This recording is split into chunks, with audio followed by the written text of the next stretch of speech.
Olá, no Século News edição especial de hoje você vai ver as preocupações da igreja com o meio ambiente e de que forma a encíclica do Papa Francisco, Laudato Si, pode ajudar.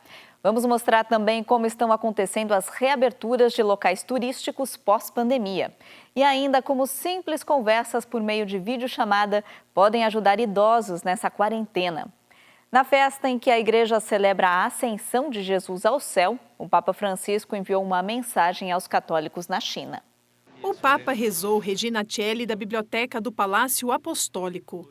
Ele meditou na festa da Ascensão, dizendo que é um convite para evangelizar e ensinar a seguir o caminho de Jesus, mas que este anúncio consiste, antes de tudo, em dar um bom exemplo. Di fronte a um compito così impegnativo e pensando alle nostre debolezze, diante de uma tarefa tão exigente e pensando em nossas fraquezas, nos sentimos inadequados, como os apóstolos. Mas não desanime. Lembre-se das palavras que Jesus lhes disse antes de subir ao céu. Estarei sempre com você até o fim do mundo. Io sono con voi tutti i giorni fino alla fine del mondo. O Papa também enviou uma mensagem aos católicos na China. Em 2007, Bento XVI solicitou que todos os anos, no dia 24 de maio, na festa de Maria Auxiliadora, os católicos rezassem por seus irmãos e irmãs da China. Quero garantir-lhe que a Igreja Universal, da qual você faz parte, compartilha suas esperanças e as sustenta nas provações da vida. Ele também confiou à Virgem Maria aqueles que trabalham pela paz e pelo diálogo entre as nações. Antes de sair, ele anunciou um ano de reflexão sobre a encíclica Laudato Si, que acaba de comemorar o 5º aniversário. Convido todas as pessoas de boa vontade a se unirem, a cuidar da nossa casa comum e de nossos irmãos e irmãs mais frágeis. Embora o Papa tenha rezado de sua biblioteca, mais tarde ele se inclinou pela janela para abençoar os peregrinos que estavam na praça. Durante meses, a praça ficou completamente vazia devido à pandemia. Agora, pouco a pouco, as pessoas estão voltando. Por meio da encíclica Laudato Si, especialistas e o Papa Francisco apontam o caminho para o enfrentamento aos grandes problemas ambientais. O desafio ambiental é um dos grandes problemas do século XXI e existem 3 áreas principais de preocupação. A maior preocupação é o aquecimento global. Segundo o Greenpeace, o aumento da temperatura pode chegar a 4,8 graus Celsius até o final do século. As consequências podem ser catastróficas. C'è la possibilità di produrre energia.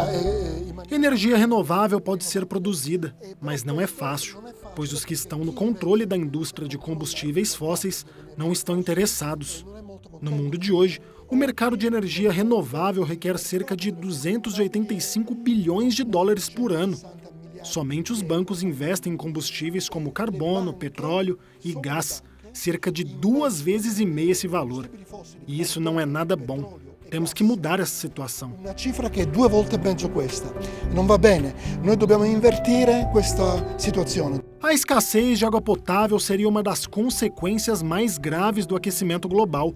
A Organização das Nações Unidas para a Agricultura e Alimentação alerta que dentro de 5 anos, 2/3 da população mundial poderão viver em países com estresse hídrico.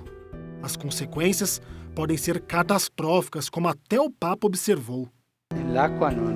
A água não é gratuita como imaginamos. Ela será um problema enorme que pode nos levar a outra guerra. Outro grande problema é a devastação das florestas. Nos últimos anos, incêndios devastadores atingiram a Austrália, a Sibéria e a Califórnia, entre outros. A floresta amazônica, o chamado pulmão verde da Terra, está constantemente sob ameaça. O Sínodo da Amazônia, no ano passado, deu o alarme às comunidades indígenas que, neste momento, estão sendo ameaçadas. O governo brasileiro está aproveitando a pandemia para promover sua destruição. Vuole facilitare ulteriormente com uma nova lei a destruição da Amazônia. Os oceanos foram transformados em lixões, especialmente para plásticos. Segundo o Greenpeace, a má gestão de resíduos deixa aproximadamente 8 milhões de toneladas de plástico por ano nos mares e oceanos do planeta.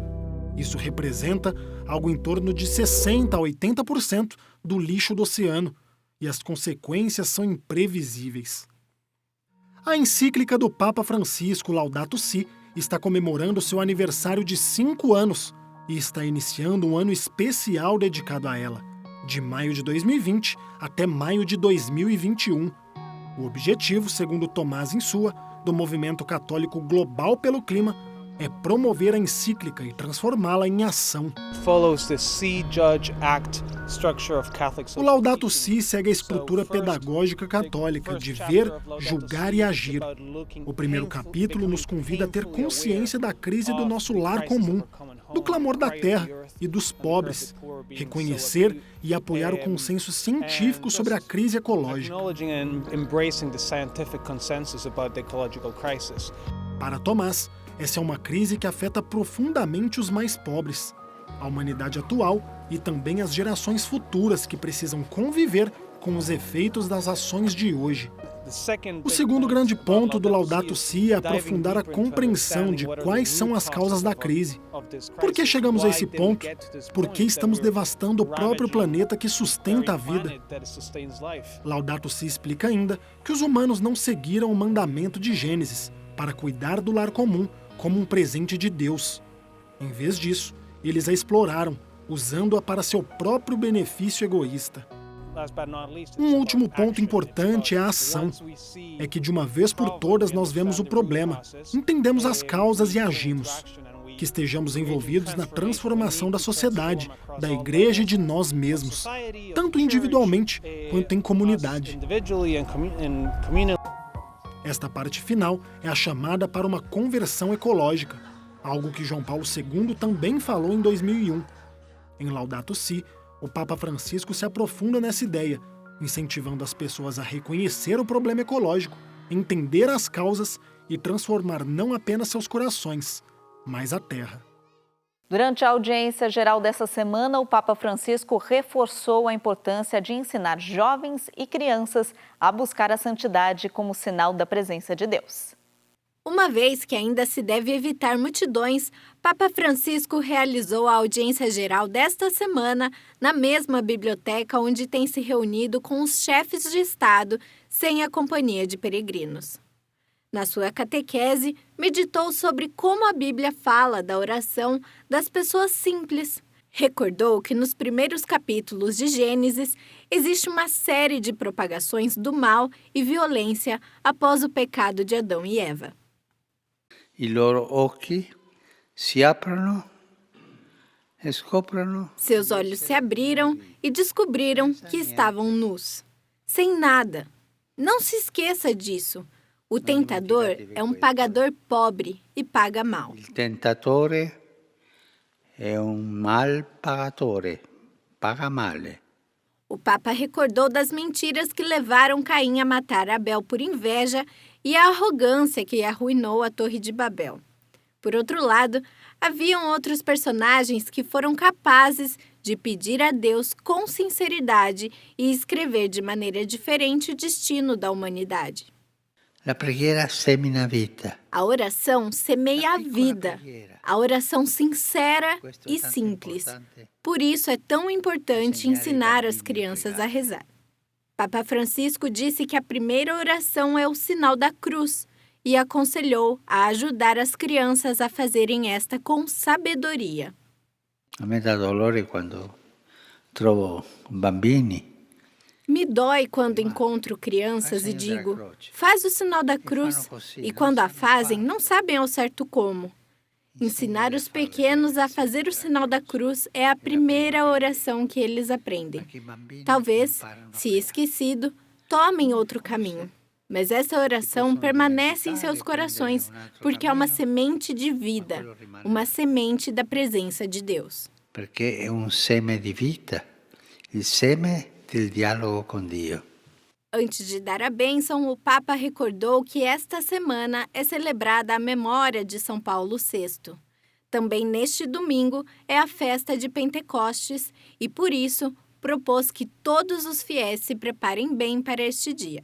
Depois de meses fechada, a Praça de São Pedro é reaberta para as pessoas caminharem.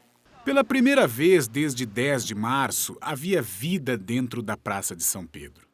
Os italianos, jovens e idosos, caminhavam ao lado das fontes, que antes eram a única fonte de movimento, enquanto carros da polícia ainda circulavam a área. Viemos porque queremos voltar a viver em Roma, e essa é uma ótima maneira de começar. Muitos museus ainda estão fechados, por isso, embora seja triste, estamos aproveitando esse momento de silêncio. A calma da praça e a linha curta também inspiraram muitos romanos a entrarem na basílica. Nos encontramos aqui onde quase não havia ninguém. Foi tão estranho. Quando vimos que podíamos entrar na basílica, entramos. Como romano, nada disso aconteceu. Cheguei à praça e não consegui acreditar como estava vazia. Eu passo pelo Vaticano todos os dias desde que moro nas proximidades. Sempre esteve cheio. Mas quando vi que não havia fila para entrar na basílica, tive que entrar. Vê-la vazia era algo completamente diferente. Em certo sentido, é como ver Roma pela primeira vez. Eu moro aqui, mas é completamente diferente. Entrar na basílica foi mágico, especialmente porque estava vazia. Un'altra cosa, anche entrare dentro è stato magico perché era vuota totalmente. Enquanto muitos vêm ver a basílica, outros simplesmente passam. Os italianos desfrutam de pequenas liberdades como essas que estão retornando durante a segunda fase de um dos mais rígidos bloqueios de Covid-19 do mundo. Na França, o Santuário de Lourdes também reabriu parcialmente após 2 meses de bloqueio. Após 2 meses de paralisação por causa da pandemia da Covid-19, o Santuário de Nossa Senhora de Lourdes, na França, finalmente reabriu. A reabertura é acompanhada de vários regulamentos e restrições de segurança. Por exemplo, usar máscaras nas instalações é obrigatório e as marcações no chão ajudam a manter a distância segura entre os visitantes. Por enquanto, as visitas são limitadas aos peregrinos que moram perto do santuário. Os membros das comunidades religiosas de Lourdes estarão guiando grupos de não mais que 10 peregrinos que desejam visitar a gruta. Na gruta, os padres continuarão sua oração ininterrupta. Os peregrinos também podem se confessar, um sacramento que está fora de alcance há algum tempo. No próximo bloco, você vai conhecer o trabalho de jovens que estão preocupados com os idosos isolados.